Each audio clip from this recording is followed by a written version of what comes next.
네, 오늘은 신명기라고 했습니다. 신명기라고 하는 듀트로노미라고 하는 그 이름은 70인역에서 온 거고, 지난주에 한 레위기와 같아요. 네, 그래서 듀트로노미라는 노무스, 헬라어로 노무스가 법이잖아요. 법. 근데 이제 듀트라라고 하는 듀라고 하는 두 번이라니까 두 번째 율법이라는 뜻이에요. 듀트로노미, 신명기. 그래서 이제 이 내용을 이제 신명기 34장까지 했어요. 레위기는 지난주에 27장까지 있고요. 이제 신명기는 두 번째 율법이라기보다는 이제 출애굽기가 첫 번째 율법서잖아요. 율법책 10계명이 들어있는 게 출애굽기요. 근데 그거는 시내산에서 이제 모세가 그 하나님으로부터 돌판 둘을 받아가지고 이스라엘 백성들한테 율법을 얘기한 거예요. 율법이 10계명만 있는 게 아니고 19장서부터 한 23장까지 출애굽 쭉 보면 자세하게 율법이 나와요. 이 율법을 전부 다 구약의 그 출애굽부터 신명기까지 종류별로 해보면 600여 개가 넘어요. 그래서 근데 어쨌든 중요한 건 10계명이고 신명기는 이스라엘 백성들이 40년 동안 광야에서 방황했죠. 그랬는데 그때의 그 방황하고 이전 세대는 여호수아 갈렙만 빼고 다 죽었어요. 그러니까 이제 그러고서 이제 인수를 세보니까 남자들 장정들이 60만 명이 거의 비슷해요. 출발할 때의 인수하고 40년 후에 광야에서 새로운 세대가 일어났어요. 그 인수가 비슷해요. 그래서 이제 원래 모세가 시내산에서 받은 율법을 다시 설명하고 반복하는데 그게 이제 지금 모압 평지라는 모압 평지에 도착해서 모세가 이스라엘 백성의 신세대에게 율법을 다시 설명하면서 반복하는데 똑같이 반복한 게 아니에요. 거기에서 뭔가 보충하는 것도 있고 새로운 계시도 들어가 있고 좀 더 그 내면적인 것을 설명하는 부분도 있고 그래서 신명기라고 하는 건 제목처럼 신명기라는 그 제목처럼 단순하게 두 번째 율법을 말은 재탕해서 설명한 그건 아니에요. 그래서 거기 내용 속에 조금 더 전진된 그야말로 좀 새로운 계시 그리고 좀 보충하는 성분 이런 것들이 있다 이렇게 하면 돼요. 알면 돼요. 이제 이스라엘 백성들이 원래가 40년 전에 지금 모압 평지 가나안 국경이에요. 여기가 이제 요단강만 건너면 가나안 땅으로 들어가는 거예요. 근데 거기에 도착한 적이 있었어요. 그런데 그들이 불순종과 불신으로 다시 광야로 내몰려서 38년이라는 앞뒤로 더하면 40년이에요. 세월을 낭비하고 여호수아 갈렙에는 다 죽었고 신세대가 이제 모세 앞에 서게 된 거지. 그래서 이제 모세는 새로운 세대에게 뭔가를 다시 역사를 얘기를 해줄 필요가 있었던 거예요. 율법 포함해서. 그래서 이제 이 책이 포함한 연대는 이제 물론 이제 40년 처음부터 신의 산에서부터 얘기한 거니까 40년이고 그 다음에 이제 기록한 장소는 모압 평지 얘기한 거고 기록한 사람은 모세예요. 물론 이제 마지막 34장은 모세의 죽음에 대해서 쓴 게 나오는데 그건 모세가 썼을 수 없고 그는 모세의 후계자 여호수아가 썼을 것이다라고 하는 겁니다. 그럼 이제 1장서부터 내용을 좀 얘기하면 이스라엘 백성들의 그 회고예요. 1장 노예에 대한 회고 실패 어떻게 해서 말하자면 시내산에서 출발해서 가데스 바네 지금 모압 평지요. 가데스 바네 가데스까지 오는데 10하루면 오는데 11일이면 그런데 이 사람들이 다시 광야로 내몰려서 38년이라는 세월을 낭비하고 방황하다가 그리고서 이제 말하자면 40년째 다시 그곳으로 온 거예요. 가데스에. 그거는 왜 그랬냐? 1장 19절서부터 보면 신명기 1장 19절서부터 보면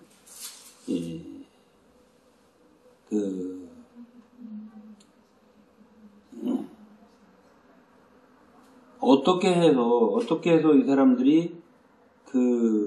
이 사람들이 다시 광야로 내몰리게 되었나 하는 얘기를 새로운 세대에게 해줘요.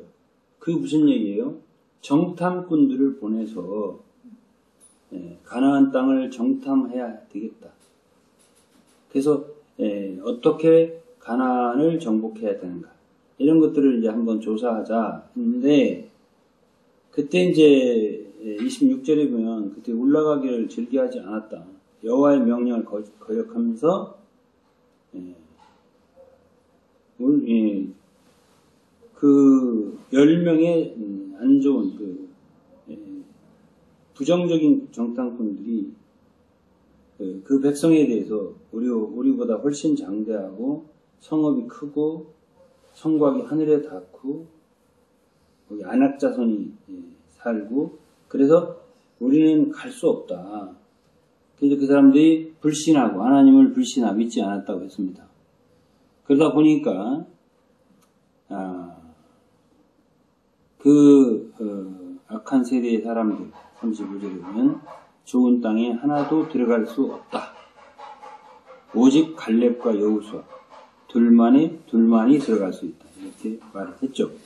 이것에 대해서는 이게 다 뭐예요? 회고입니다. 이렇게 됐다. 너네 조상들이. 그래서 그들은 다 광야에서 쓰러져 죽었고 너희들이 지금 내 앞에서 이 말씀을 듣고 있는 거다라고 지금 얘기하고 있는데요. 그게 1장 얘기예요. 그 다음에 2장은 이제 그들이 이제 다시 홍해길로 광야에 들어가서 여러 날 세일산을 두루 행했다. 2장 1절이 그랬습니다. 광야길로 들어가서 여러 날 세일산을 두루 행하였다. 그 여러 날이 바로 40년이에요. 그래서 2장에는 그러면 그들이 모압에 이르기 위해서는 세렛시네라는 데를 건너야 했었는데 2장 13절에 나와요. 세렛시네라는 데. 세렛시네를 건넜으니까 있잖아요. 13절에. 그 이제 요단강을 건너서 가나안에 들어가려면 세렛시네를 건너는데 그때 이제 전 세대는 다 죽었고 그리고 새로운 세대가 이제 건너게 된 거지. 그래서 호렙에서 가데스까지는 지금 이들이 가데스 바네아 있어요. 257km, 열하루 정도의 거리다. 1장 2절에 있는 말씀입니다. 그래서 이제 이들이 모압 변경을 지날 때, 모압 변경을 지나서 이제 요단강가에서 이제 요단강을 건너기 위해서 모압을 지나가는데 거기에 암몬 족속이 있다. 근데 하나님께서는 암몬하고는 싸우지 말았습니다. 그러나 헤스본 왕 시훈 이런 사람들은 싸워서 멸망을 시키라고 했죠. 그 다음에 2장에는 이제 시훈 왕을 치게 된 경이 나옵니다. 3장은 바산 왕 옥이라고 하는 사람을 쳤죠. 그래서 시훈 헤스본이라는 하는 나라 바산이라고 하는 두 나라를 요단강 동편이에요. 이것이 요단을 아직 건너서 가나안에 들어가기 전이지. 이곳을 바산 땅과 헤스본 땅 이 두 땅을 이 모세가 이거는 여호수아가 정복한 게 아니에요. 이건 모세가 정복한 땅이에요. 그러니까 이제 구약 성경에 보면 뭐 가령 누구야 다윗이 예루살렘에서 이렇게 어떤 사고가 생기고 또 반역이 생기고 그래서 도망가면 어디로 가죠? 바로 이 요단 동편으로 갔던 거예요.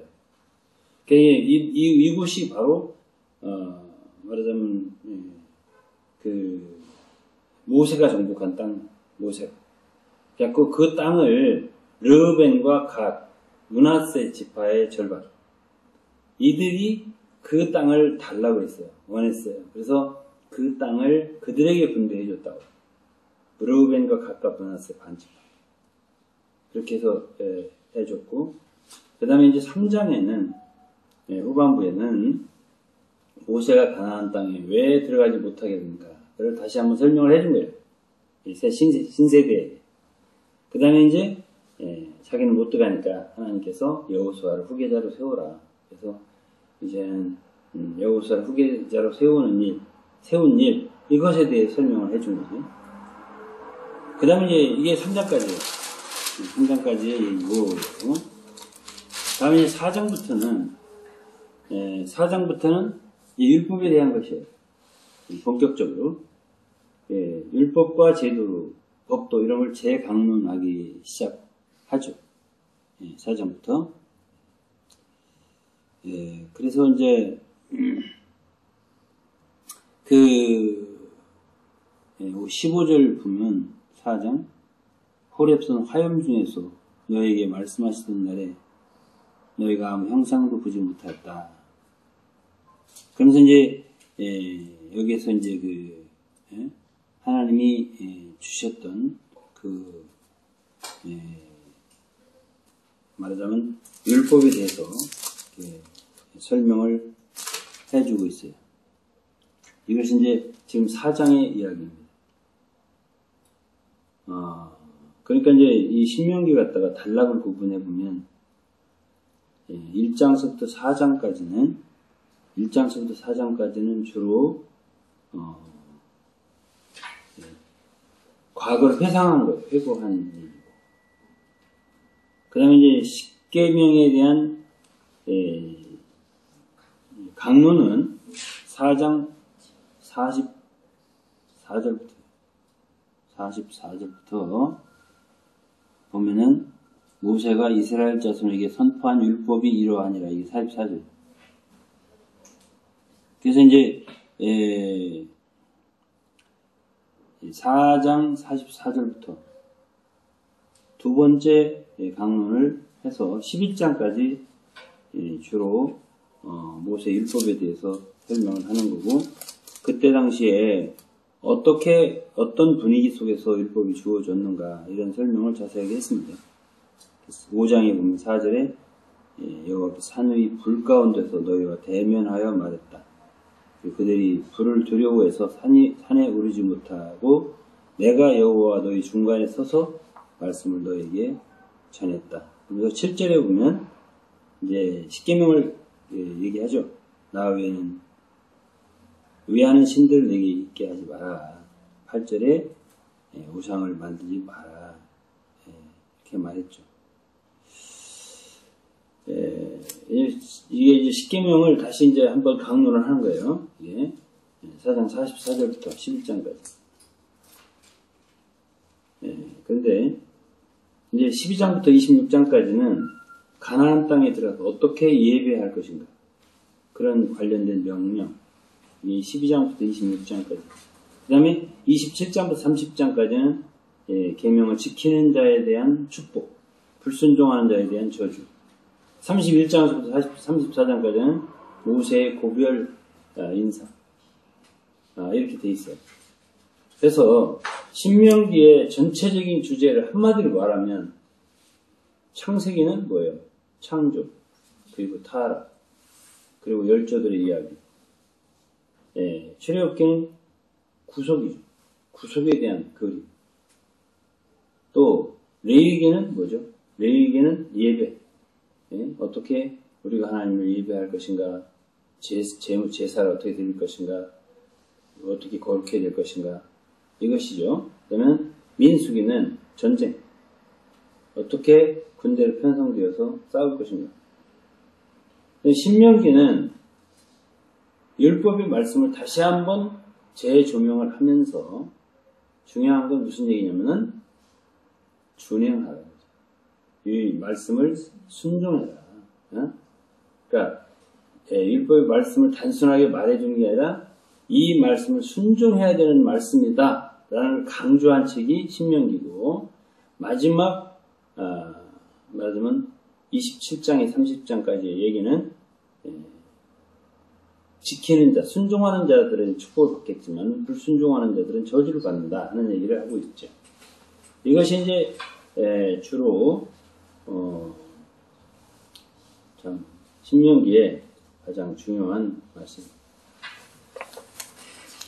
그 다음에 이제 5장은 아까도 얘기했지만 십계명의 제강론입니다. 뭐 거의 다르지 않아요. 같아요. 십계명은. 6장을 보세요. 6장을 보면 6장 4절 보겠습니다. 이스라엘에 들으라. 우리 하나님 여호와는 오직 하나인 여호와시니 너는 마음 다하고 손품 다하고 힘을 다하여 네 하나님 여호와를 사랑하라. 있죠. 오늘날 내가 네게 말하는 이 말씀은 이 말씀 너는 마음에 새겨라. 네 자녀에게 부지런히 가르치라. 집에 앉았을 때나 길에 행할 때나 누웠을 때나 일어날 때나 이 말씀을 강론하라. 이거는 이 6장의 이 4절부터의 이 말씀을 특별히 율법의 대강령이라고 그래요. 주님도 이것을 인용을 했어요. 신약에. 그래서 유대인들은 이것을 쉐마라고 그래요. 쉐마라는 말은 4절에 이스라엘을 들으라 할 때 들으라는 뜻이에요. 쉐마. 목사님 중에 쉐마라고 하면서 설교를 하는 분들 꽤 있더라고요. 그러니까 쉐마라고 하는 건 이 신명기에 6장에 나오는 바로 이 율법의 대강령. 마음 다하고 성품을 다하고 힘을 다하고 뜻을 다하고 이 하나님 여호와를 사랑. 이 대강령. 이것을 지금도 유대인들은 이것을 쉐마라고 하죠. 그래서 우리가 뭐 지금 사도신경을 갖다가 항상 이렇게 암송하듯이 유대인들 지금도 신앙 고백으로 하루에 2번씩 이걸 암송한다 이거예요. 쉐마라고 해요. 그 다음에 이제 이것을 율법의 대강령이라고 했잖아요. 주님도 22장, 마태복음 22장에 첫째 되는 계명이다라고 하면서 이걸 말씀하셨죠. 다음에 7장입니다. 7장은 가나안 땅에 들어갔을 때 그 가나안 땅에 사는 7 부족도 있어요. 헷 족속, 길가스 족속, 아모리, 가나안 등등. 그들과 언약을 맺지 마라. 긍휼히 여기지도 말고 온전히 다 진멸하라 이렇게 말씀했어요. 그리고 그들과 혼인하지 마라. 용화되지 마라 그거죠. 그리고 그들의 우상에 입힌 금과 은까지도 취하지 마라. 이렇게 이제 강력하게 말씀한 7장입니다. 7장 내용. 8장에서 11장까지는요. 이 중요한 부분인데요. 8장은 이 모세가 40년 광야의 생활을 회상하면서 이런 부분들이 8장, 11장 이런 부분들이 출애굽기 없는 부분이에요. 이건 다만 회상한 게 아니에요. 8장서부터는 율법에 대한 40년을 광야 생활을 했는데 율법 받고 40년 동안 광야 생활을 했는데 그 진정한 의미가 뭐냐 하는 보충 설명을 한 부분이에요. 이것이 8장, 11장까지가. 그래서 이제 이 8장 보면 2절에 보면 네 하나님 여호와께서 이 40년 동안에 너로 광야의 길을 걷게 하신 것을 기억하라. 이는 너를 낮추시고 너를 시험해서 네 마음이 어떠한지 그 명령을 지키는지 안 지키는지 알려 하시며 너를 낮추시며 너를 줄이게 하시고 너가 알지 못하던 열조도 알지 못하던 만나를 내게 먹이신 것은 이제 만나를 40년 동안 먹였는데요. 왜 40년 동안 이 광야의 길을 걷게 했냐라고 할 때 그게 하나님 뜻이 있었다는 거예요. 그건 뭐냐? 낮추시려고. 그들을 낮추시려고. 그리고 그들을 시험하려고 그랬다. 네 마음이 어떤지. 과연 내 명령을 지키는지 안 지키는지. 그러니까 과거에 그들이 왜 가나안 땅에 못 들어갔어요? 결국 하나님을 불신했죠. 거역했죠. 그 원인이 어디에 있냐면 교만에 있는 거예요. 그러니까 왜 40년 동안 그렇게 광야에서 생활해야 되고 그리고 쓰러져야 됐냐 하면은 하나님께서 너희들을 낮추려고 했다라고 말씀했어요. 그리고 왜 만나를 먹였냐? 왜 알지도 못하는 네 열조도 보지 못하고 알지도 못하는 만나를 먹였냐? 그러면 주님이 이 말씀을 하셨어요. 마귀에게 시험을 당합니다. 사람이 떡으로만 사는 것이 아니고 여호와 입으로 나온 말씀으로 사는 줄을 알게 하려 한 것이다. 그렇습니다. 그러니까 이런 말씀은 출애굽기에 없는 말씀, 민수기에도 없는 말씀, 신명기에만 있는 말씀. 그러니까 신명기는 다만 반복이 아니지. 그래서 40년 동안에 그들이 광야를 방황하게 된 원인, 그 뜻 뭐냐? 그런 것들을 이제 여기서 얘기를 하는 거예요. 그 원인은 여러분들을 낮추시고 과연 하나님의 말씀을 명령을 지키려고 하는지 안 지키는 사람들인지 그리고 만나를 먹게 한 거는 결국은 여러분들의 양식은 이 세상의 음식만이 아니다. 육신의 음식만이 아니다. 하늘로부터 만나 내려왔잖아요. 그러니까 이건 요한복음 6장에 그런 말 했어요. 하늘로부터 내려온 만나는 조상들이 먹고도 죽었지만 하늘로부터 온 인자는 내 살을 걷고 내 피를 마실 때 영원히 죽지 않는다. 그런 참양식을 먹어야 한다. 이런 말씀을 하셨는데 여기서 우리는 뭘 할 수 있냐면 복음을 신명기에는요. 복음을 우리에게 은은하게 계시를 해주는 거예요. 그래서 말하자면 하나님의 그 말씀 사역을 보면 이제 신명기 출애굽기 돌판을 한번 갖고 내려오다가 그들이 이제 금송아지를 만든 바람에 모세가 깨버리고 다시 올라가서 돌판을 갖고 왔어요. 근데 그렇게 한 번 실패하고 두 번째 가지고 올라가고 그러는 모든 과정에서는 어떤 게 있냐면 반드시 하나님의 역사는 진보하는 게 있어요. 실패한 것 같아요. 근데 그 다음의 역사는 한 번 더 뭔가가 추가가 돼요. 처음에는 이 돌판도 하나님이 다 주신 거예요. 처음에 첫 번째가. 두 번째는 네가 깎아갖고 올라와. 그래갖고 거기다가 새겨주거든. 돌판. 십계명입니다. 그래서 그러한 하나님의 그 역사에 있어서 뭔가 한 번 더 지금 한 세대가 가고 새로운 세대가 와서 지금 말씀할 때는 모세가 단순한 반복이 아니라 거기에 대한 깊은 의미를 왜 그렇게 했는가. 단순하게 그들이 열 정탐꾼들의 부정적인 말을 듣고서 거역했기 때문에 내려갔다. 광야에서 방황했다. 이게 아니고 근본적으로 여러분들을 낮추려고 그렇게 고생 안 하면 인간은 안 낮아진다.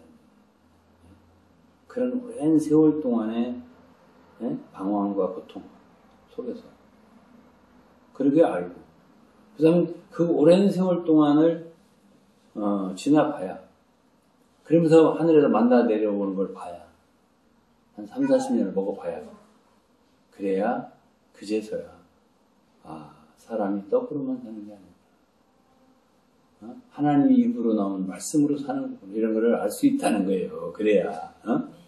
그래서 그게 이제 그런 그 깊은 하나님의 심중을 신명기에서 이제 모세를 통해서 하나님이 말씀을 해주니까. 근데 더 기묘한 거는 예수님이 마귀에게 시험 당하고 바로 이 구절을 갖다가 말씀하세요. 돌로 떡덩이 만들라니까. 사람이 떡으로만 사는 게 아니다. 하나님 입으로는 말씀을 사는 것이다. 이게 진짜 이스라엘인의 성공적인 작품이 예수 그리스도라고요. 그분은 이 뜻을 아신 거 아니에요. 그렇게 대답하셨죠. 그 다음에 이제 8장을 했고 9장은 이제 8장에 그것만 있는 게 아니에요. 8장에 가나안 땅의 특징에 대해서 좀 말했습니다. 이제 7절부터 보면 8절, 9절 10절 보면 가나안 땅이 굉장히 아름다운 땅이라는 거예요. 좋은 땅이라고 하잖아요. 근데 뭐 거기는 물도 많고 골짜기는 산지든지 다 시내가 있고 분천이 있고 샘도 있고 밀, 보리, 뭐 포도, 무화과, 석류, 감남, 꿀, 모든 식물이 결핍이 없다. 이런 곳이에요. 그런 곳에 이르게 하겠다는 거예요. 이런 것이 가나안 땅의 그 풍성인 거예요. 이것이 제가 어제 바로 이런 얘기 설교를 했는데 이것은 하나의 그리스도에 대한 예표다고 제가 어제 설명했어요. 그곳에 시편 80편에 보면 이스라엘 백성들 애굽에서 데려다가 거기다 심었다 이렇게 표현했거든요. 왜 거기다 심겠어요? 거기는 아주 풍부한 곳이니까. 그래서 이제 내가 교회 터를 얘기하면서 바로 이렇게 풍부하신 그리스도를 터로 해서 땅으로 해서 교회를 세웠기 때문에 교회는 거기서 많은 풍성을 얻고 자랄 수 있다 이런 얘기를 내가 했거든요. 이제 9장은 있잖아요. 9장은 이러한 곳에 들어갔을 때에 이제 가나안 땅에 이렇게 너무 풍부하니까 그러니까 너무 자만하게 될 수 있다. 그래서 이제 그 자만하게 될 위험성에 대해서 경계하는 것이 9장의 이야기고요. 그러니까 6절에 보면 9장 하나님 여호와께서 이 아름다운 땅을 기업으로 주신 것은 너의 의로움이 아니다. 너희는 목이 곧은 백성이다. 그러면서 이제 그 하나님께서 그 땅을 기업으로 주신 것에 대해서 그들의 의로움으로 말미암아 준 게 아니라 하나님의 긍휼로 은혜로 그곳으로 인도하여 드렸다 하는 것을 말씀해 주시는 게 9장의 이야기입니다.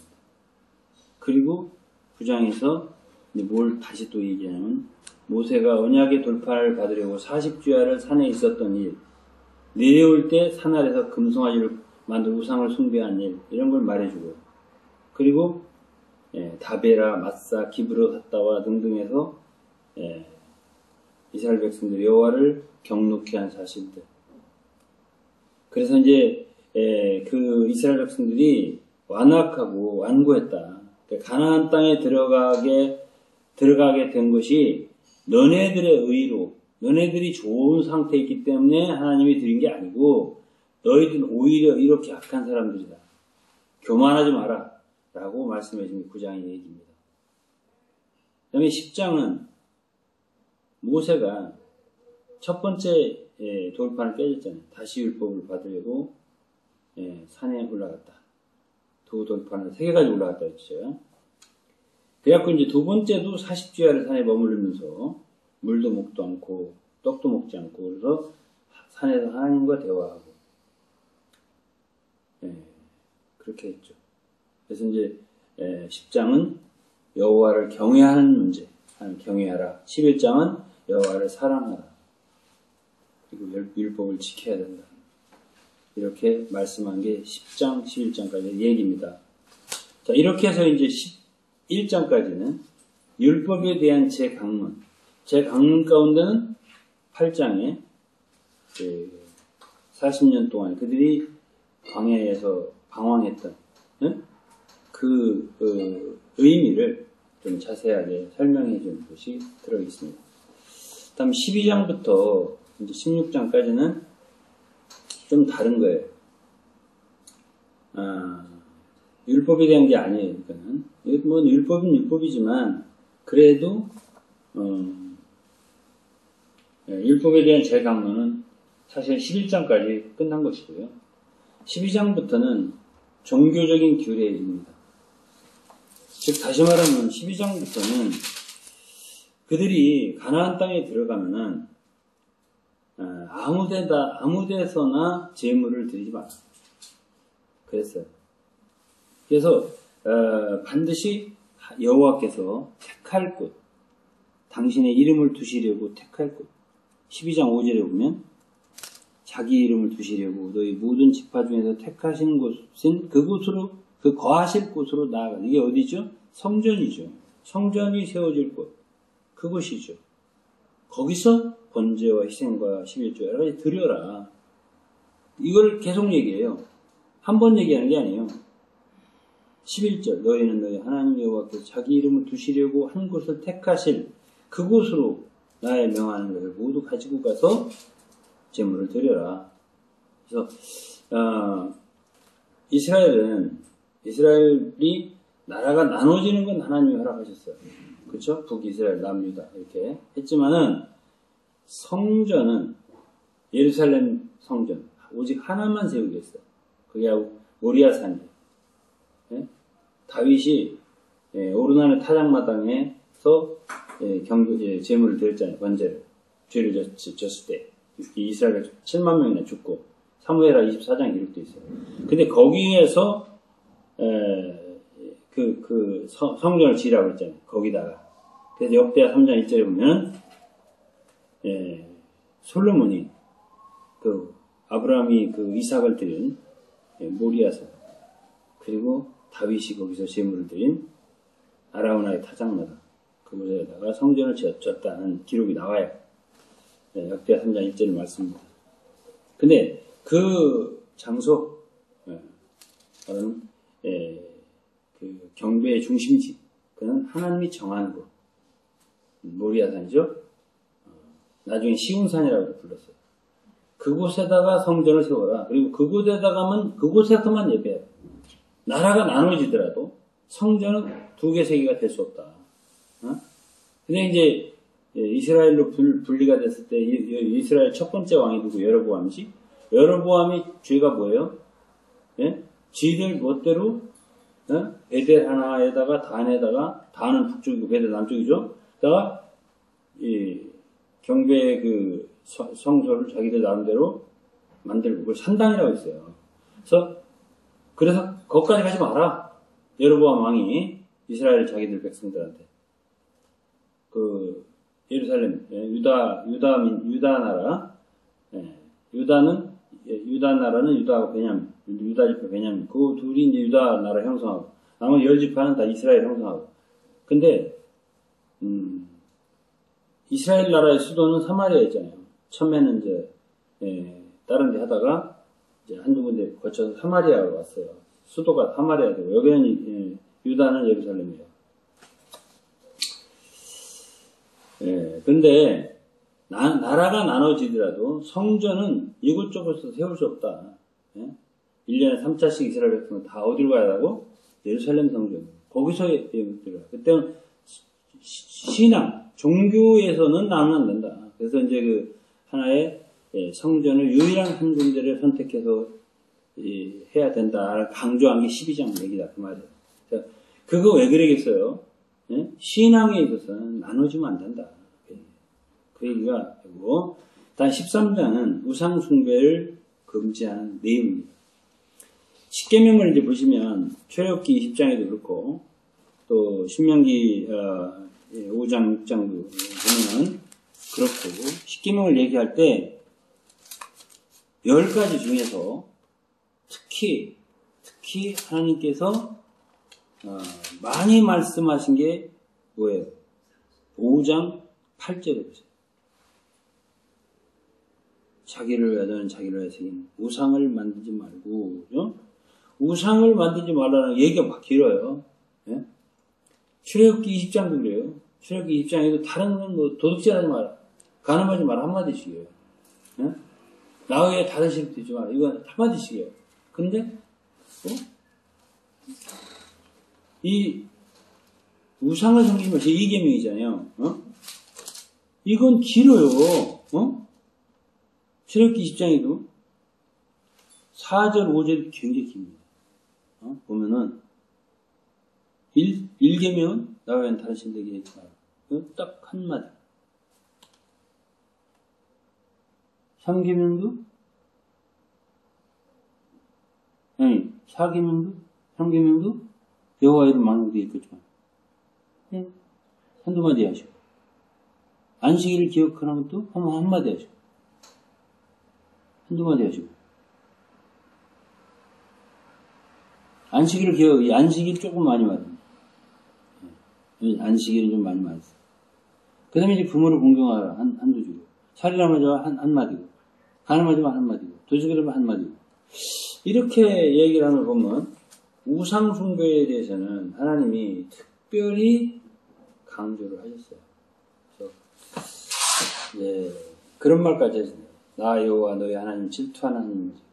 나를 미워하는 자의 죄를 갚되 아버지부터 아들까지 3, 4대까지 갚겠다.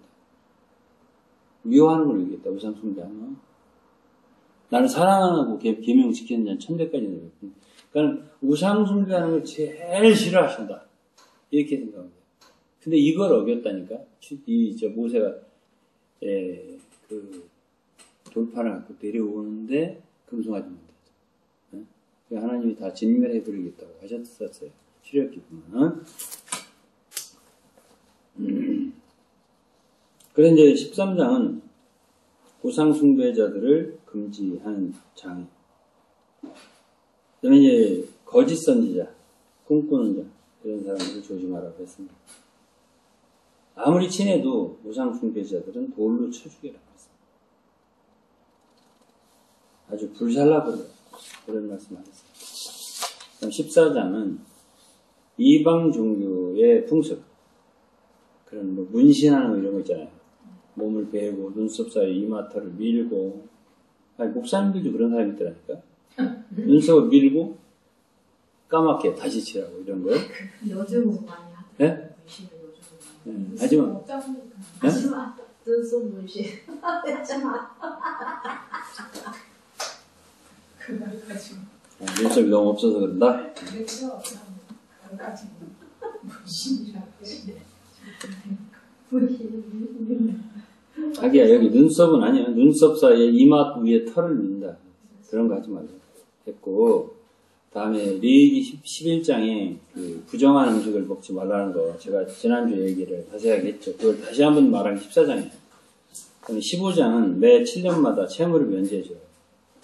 매 7년만 안식년이잖아. 채무를 면제해주라. 노예들은 해방시켜주라. 매 7년마다 6년간 섬기게 하다가 7년 만에 해방시켜. 이건 출애굽기에도 나오는 얘기예요. 그럼 16장은 레위기 23장과 같은 거예요. 레위기 23장이 뭐죠? 7절기.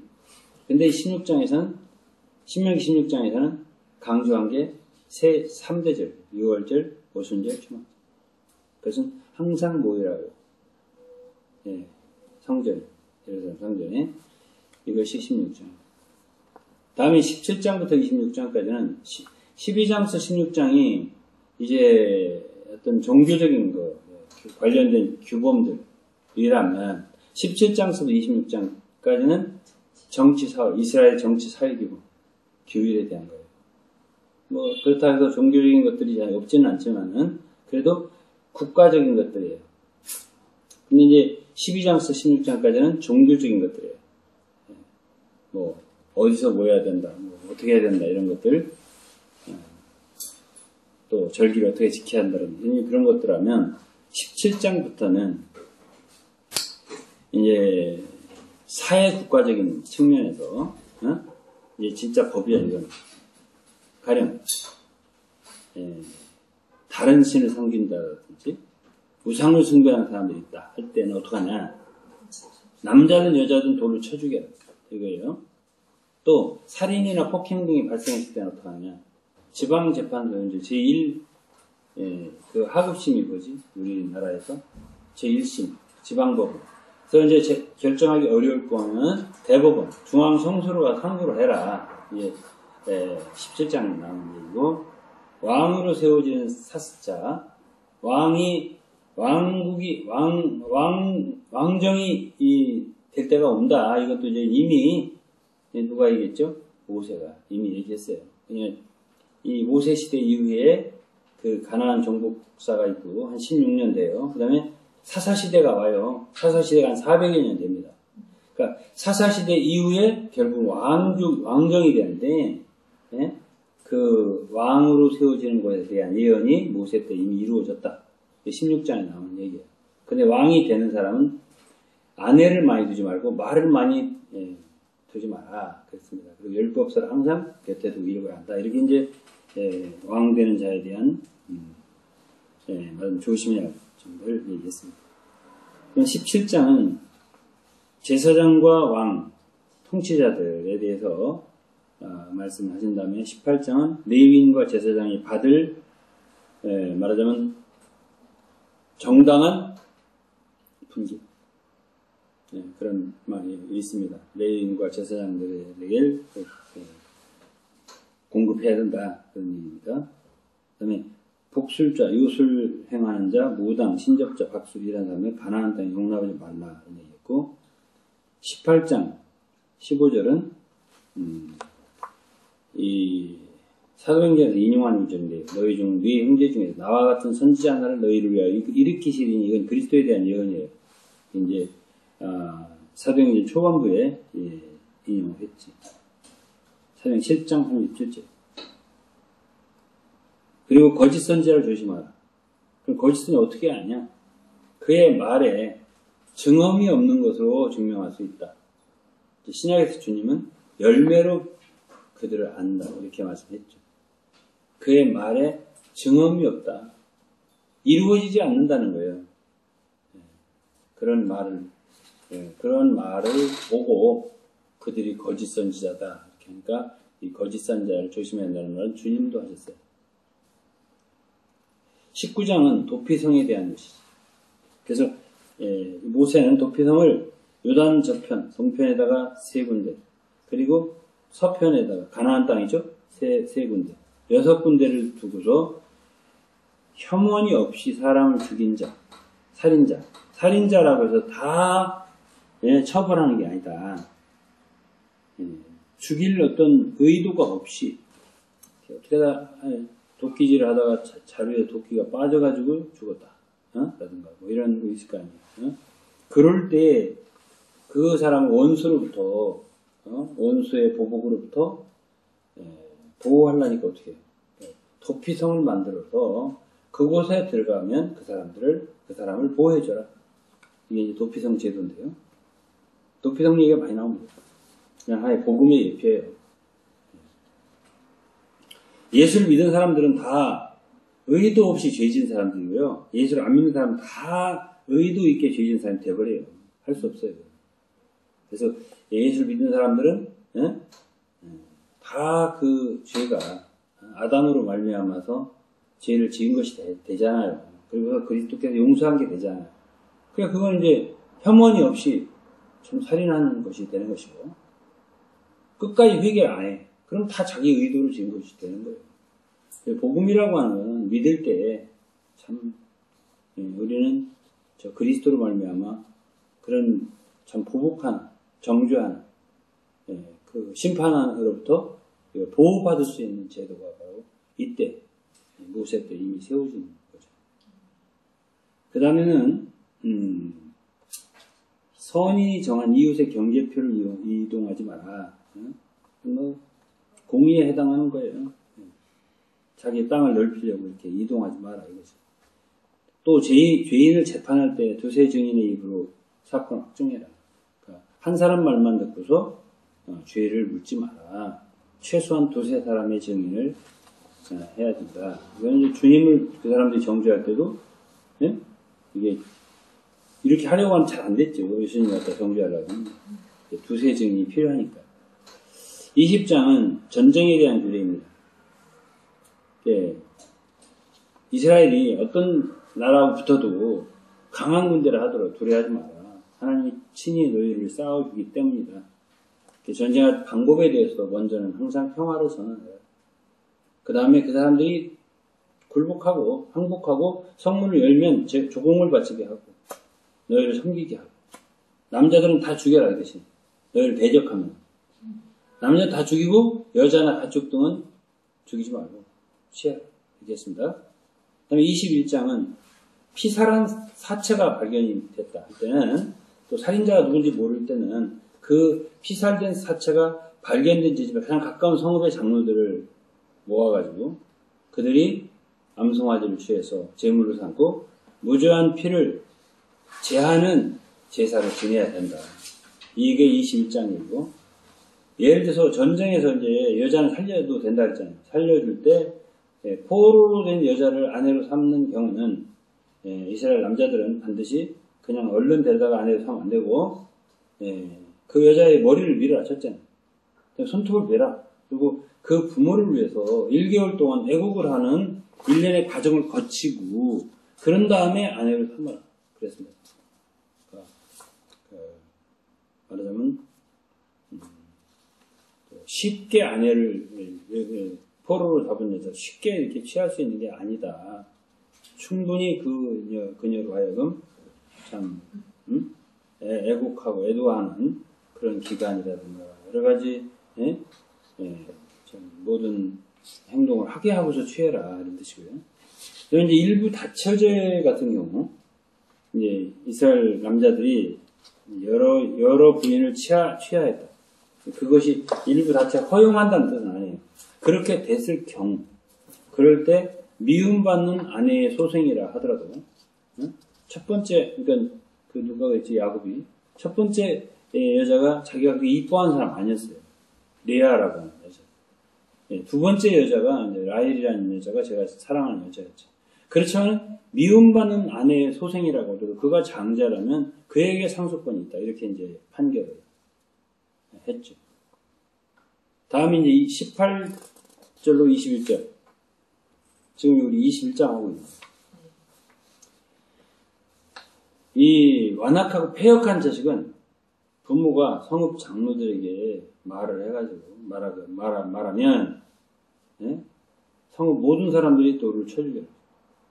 그러니까 폐역한 자식들에 대한 벌이 상당히 커요. 자식이 부모를 갖다가 말하자면 거역하고 참 오늘날로 말하면 정말 못할 폐륜의 짓을 한다. 할 때는 죽여라. 이게 성경의 율법이에요. 또는 사형당한 자의 시체, 뭐 십자가에 매달아 죽였다든지 그거는 나중에 생긴 법이지만은 이렇게 나무에 달아 죽였을 경우 뭐 이럴 때 밤새 거기다가 두면 안 된다. 낮에 죽었잖아요. 그러면 당일에 장사를 지내고 그 다음 날까지 두지 마라. 이런 얘기 썼습니다. 그러면서 거기에 나무에 달린 자입니다. 저주를 받은 자다라고 이제 표현했는데 이것이 바로 그리스도의 십자가에 달려 죽으신 것에 인용이 되고 갈라디아 3장 13절에 이걸 얘기했고 그분이 우리 대신 저주를 받으셔서 우리를 율법의 저주에서 속량했다. 이걸로 이제 해석이 되고 인용이 된 거예요. 그러니까 구약 성경에 이렇게 여기 조금 저기 조금 복음에 대한 말씀들이 숨겨져 있어요. 이렇게. 다음 22장은 잃어버린 우양, 육축에 대한 규례. 그러니까 이게 율법인데 이거 내내 우양이 길을 잃었어. 이웃의 사람의 우양이겠죠. 근데 그거를 못 본 채 하지 말고 임자에게 돌려줘라. 나귀나 소가 넘어진 걸 봐도 못 본 채 하지 말고 주인을 도와서 주인 혼자 못 일으킨다 이거지 도와줘서 일으켜라. 이러면 다 뭐에 해당되는 거죠? 사람이 그래도 인정이 있어야 되지 않겠냐. 그리고 사람이 그래도 동정이 있어야 되지 않겠냐.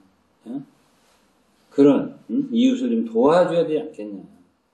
이렇게 하는 거고. 그 다음에 여자가 남자 옷을 입지 못하게 해라.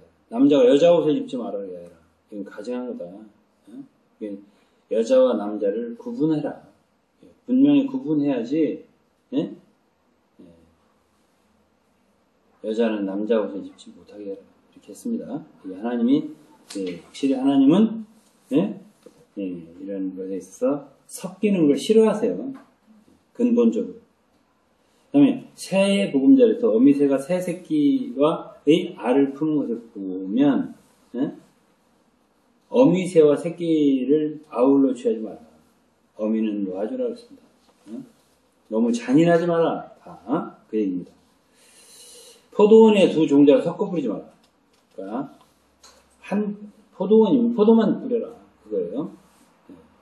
두 종자를 섞어 뿌리지 마라. 섞는 걸 싫어하지 않아요. 다시 한 번 말하지만 또한 소와 나귀를 결의하여 갈지 마라. 소하고 나귀는 이 종류가 달라요. 기질이 다르단 말이에요. 같이 멍해를 해갖고 하면, 이놈은 이리 가려고 저놈은 저리 가려고 하니까 이게 안 되잖아요. 그렇게 해서 하지 마라. 이런 얘기고, 양털과 배실을 섞어 짜지 마라. 율법과 은혜를 갖다가 같이 섞어서 이렇게 하지 마라. 이런 얘기로 이제 비유를 할 수가 있어요.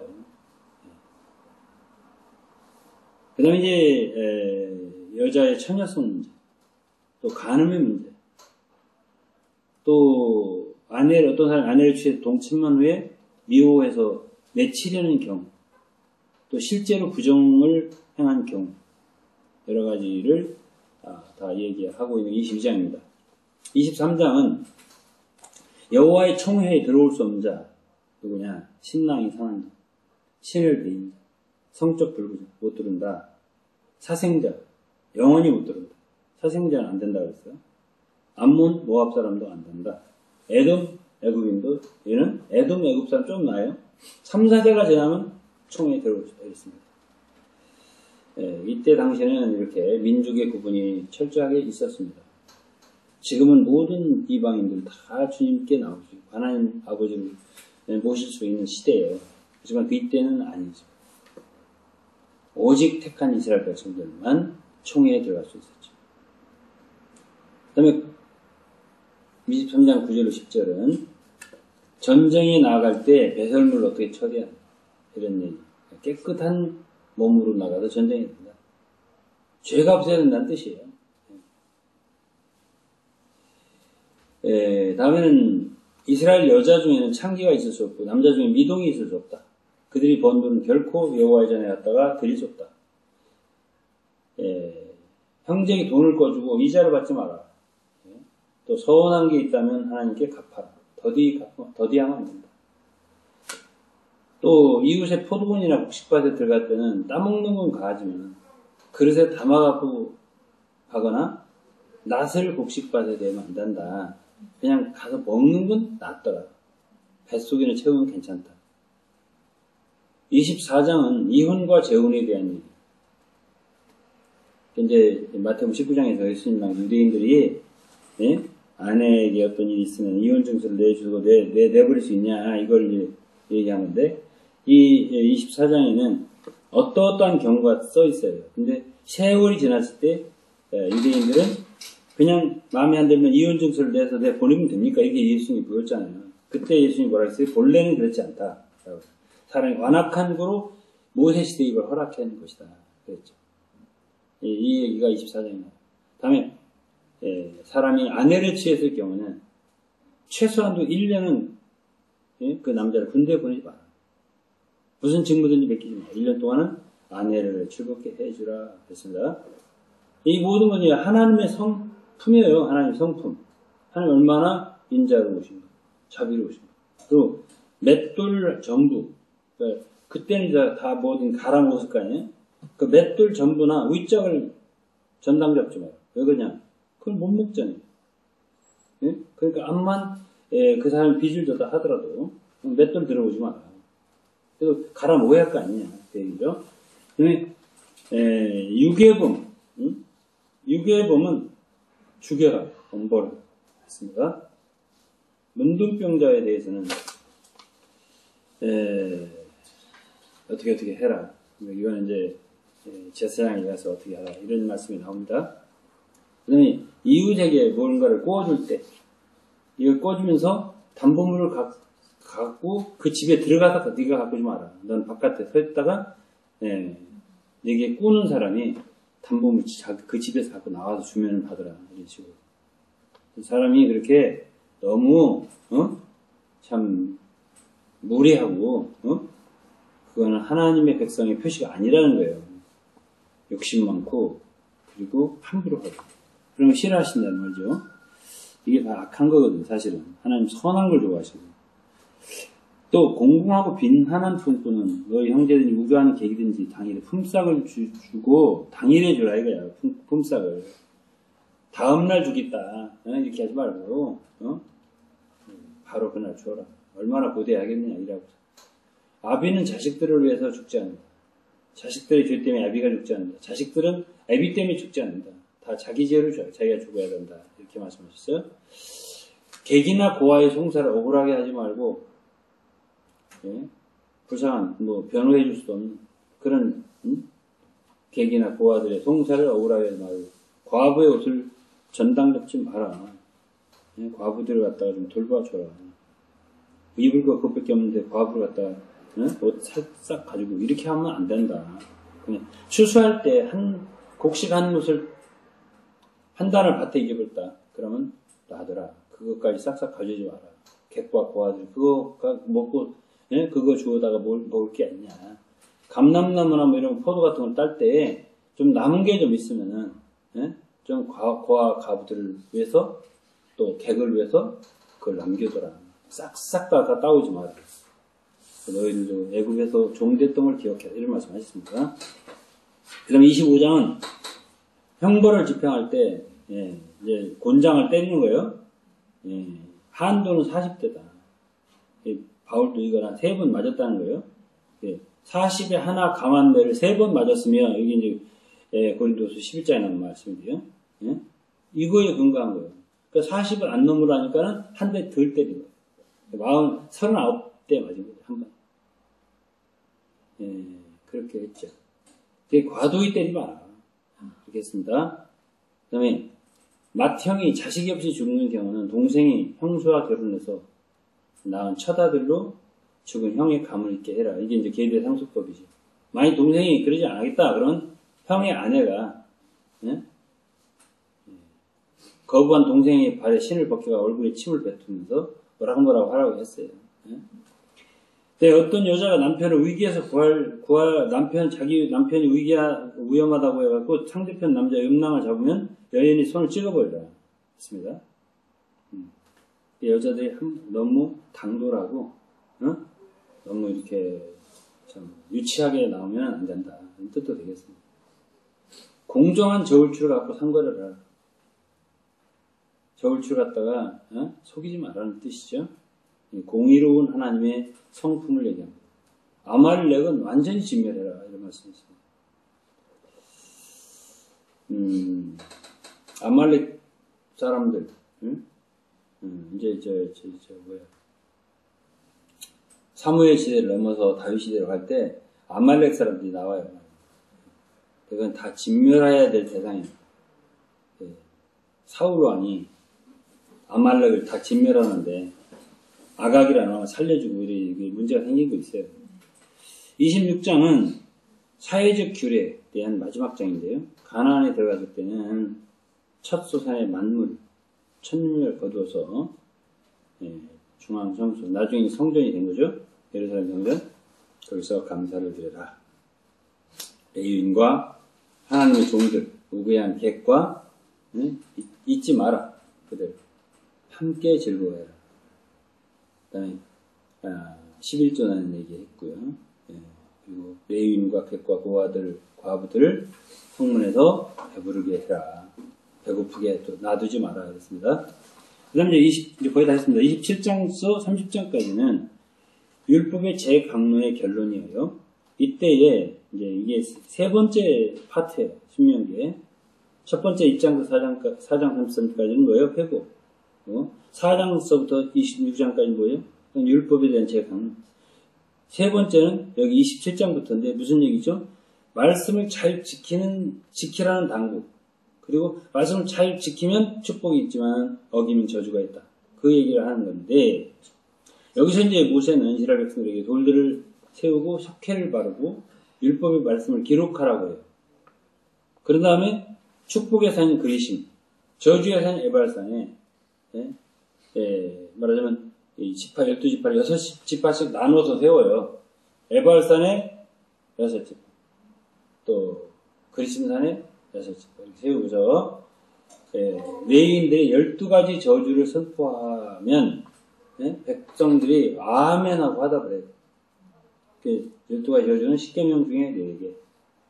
지게표 옮기는 문제, 소경으로 길을 잃게 하는 문제, 객과 고아와 가부를 돌보는 문제, 사회적 규례 이런 거 저런 거, 이런 죄를, 성적인 죄를 짓는 더러운 죄들, 이런 것들을 갖다가 주임은 어떻게 한다고? 저주를 받는다. 하나하나 얘기할 때는 어떻게 하라고? 예, 아멘 하라고요. 그런데 28장을 보면 축복과 저주의 설교, 선포잖아요. 근데 저주에 대한 게 보다 길고 강해요. 많아요. 그래갖고 이제 3절과 6절에 보면은 축복에 대한 거는 짧아요. 율법의 말씀을 잘 지키면은 어떻게 된다고? 성읍에서도 광주리와 떡반 두개주 들어가면서 나오면서 복을 받고 머리가 되고 꼬리가 되지 않고 이런 축복을 받는다고 한대요. 그 대신에 말씀을 순종치 않고 명령과 규를 지키지 않고 어떻게 된다고? 성읍에서도 나가도 들어와도 저주를 받는다. 그 질병, 한재, 풍재, 전화, 종기, 흉년 뭐 이런 저주로서 15절, 68절까지 53절이 길게 다 저주야. 축복은 3, 4, 5, 6, 4절. 저주는 53절. 그래서 이제 구약시대잖아요. 어디까지나. 구약은 결국은 율법은 저주를 끝나는 거예요. 그래서 이제 29장은 요약된 신명기를 한 장이에요. 요약된 신명기라고 불러요. 첫 번째는 29장에 회고에 대한 다시 한번 그 모압 형제 이르기까지 하나님이 어떻게 인도하셨나 이런 얘기. 두 번째는 또 두 번째를 요약한 거예요. 말씀을 지켜 행하면 형통하게 된다. 이런 얘기. 29장 마지막은 이런 말, 어려운 말이에요. 오묘한 일은 하나님께 속하고 나타난 일은 영구히 우리와 우리 자손에게 속한다. 이렇게 결론을 내려요. 감추인 일이라는 것은 사람이 알 수 없는 일이잖아요. 그러나 나타난 일, 곧 분명하게 나타내신 율법은 지키지 않으면 저주를 받게 된다는 얘기예요. 딴 얘기예요. 29장에서는 불순종에 대한 저주를 강력하게 말했습니다. 29장에서.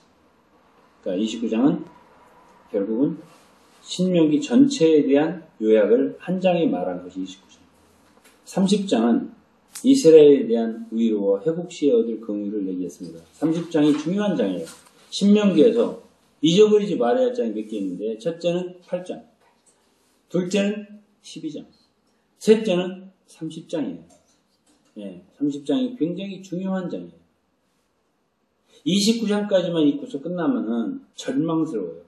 왜냐하면 53절이나 되는 저주를 끝나고 29장이. 근데 30장이 있단 말이에요. 30장이 뭐라고 했냐? 14절부터 11절부터 보면 이 말씀이 지키기가 그렇게 어렵지 않다. 어려운 것도 아니고 먼 것도 아니고 하늘에 있는 것이 아니고 그런 식으로 얘기하면서 그 말씀이 심히 네게 가까워 내 입에 있고 마음이 있음즉 내가 이를 행할 수 있느니라. 이거 누가 인용했죠? 바울. 어디서? 로마 10장에서. 이거는요, 이 율법으로 진짜 저주가 가득한 그런 상황에서, 복음이에요, 이거는. 바울이 로마서에서 복음으로 인용했다니까요. 이 신명기 30장을. 만약 신명기가 없어. 그러면 이런 말씀이 없는 거죠. 아까 8장에도, 사람이 떡으로만 살 것이 아니라 6일째 8장 내용이잖아요.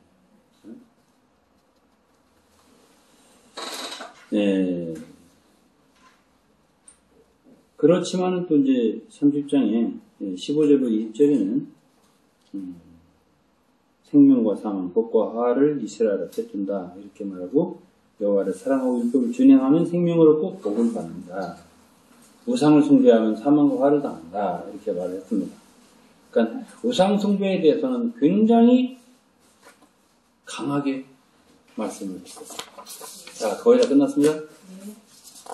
다음 31장에서 34장은 사장은 모세의 마무리입니다. 고별사, 노래, 모세의 노래가 있어요. 축복이 있고 모세의 죽음이 있습니다. 이것에 대해서는 읽어보시면 돼요.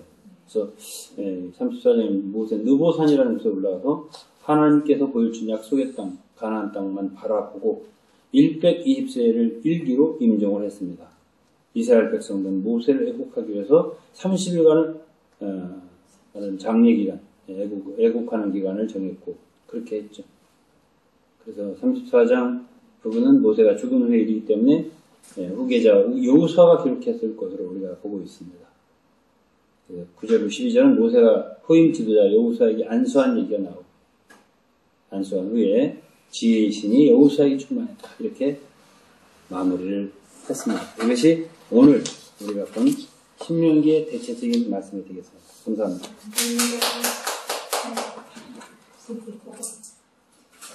네.